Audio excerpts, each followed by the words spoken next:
aujourd'hui, je suis présente, j'ai participé à une table ronde sur la mesure de l'empreinte socio-économique. Le groupe Vinci a différentes initiatives dans le domaine. On a initié cette démarche maintenant il y a 1 an et demi. On a commencé par une mesure de notre empreinte socio-économique, c'est-à-dire nos emplois directs, indirects et induits sur le Stade de France, ensuite sur les aéroports du Cambodge. On a ensuite travaillé sur des offres, bon, qui là sont un petit peu confidentielles.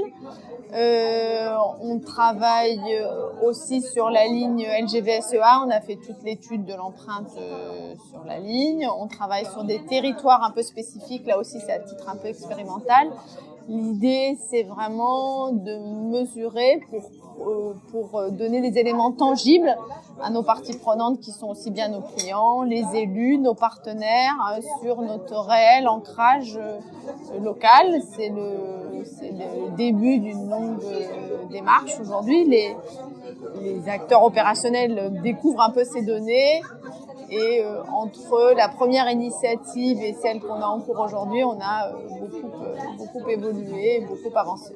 Alors aujourd'hui, nous, on est très présents sur le territoire, par le biais de nos activités de construction, par le biais de Vinci Construction France, par le biais de nos activités d'Eurovia, qui est dans la route, par le biais de nos activités de Vinci Énergie, des autoroutes, évidemment, l'aéroport sur Toulon, qu'aujourd'hui on exploite. Donc on est des vrais acteurs du territoire, donc pour nous c'est important d'être présents et on espère à terme pouvoir faire cette mesure d'empreinte socio-économique aussi peut-être sur ce territoire. Voilà, notre ancrage local est réel et historique. Maintenant il faut le mesurer, le quantifier. Aujourd'hui, nous, on travaille avec beaucoup d'incubateurs.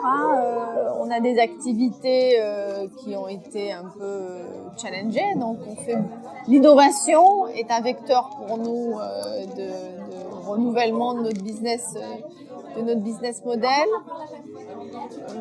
On est un peu aux démarches. Par exemple, aujourd'hui, quand on réfléchit sur un territoire à ses impacts et comment on peut revitaliser le territoire par le biais de nos initiatives, on réinterroge aussi le business model et aussi le business model un peu des régions sur lesquelles on s'implante.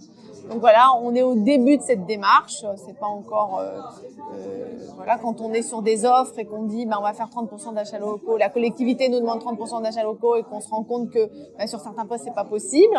Sur certains on peut aller beaucoup plus loin, sur d'autres c'est pas possible. Et la prochaine étape, ça sera comment on essaie de relocaliser certaines activités sur ce territoire. Voilà, c'est un petit peu aujourd'hui. Et puis sur les aspects technologiques, évidemment, on réinterroge le business model sur la ville de demain, comment on est des acteurs de la ville. Mais là, aujourd'hui, c'était pas... voilà, c'est beaucoup de choses qui sont en émergence et en expérimentation sur ces sujets.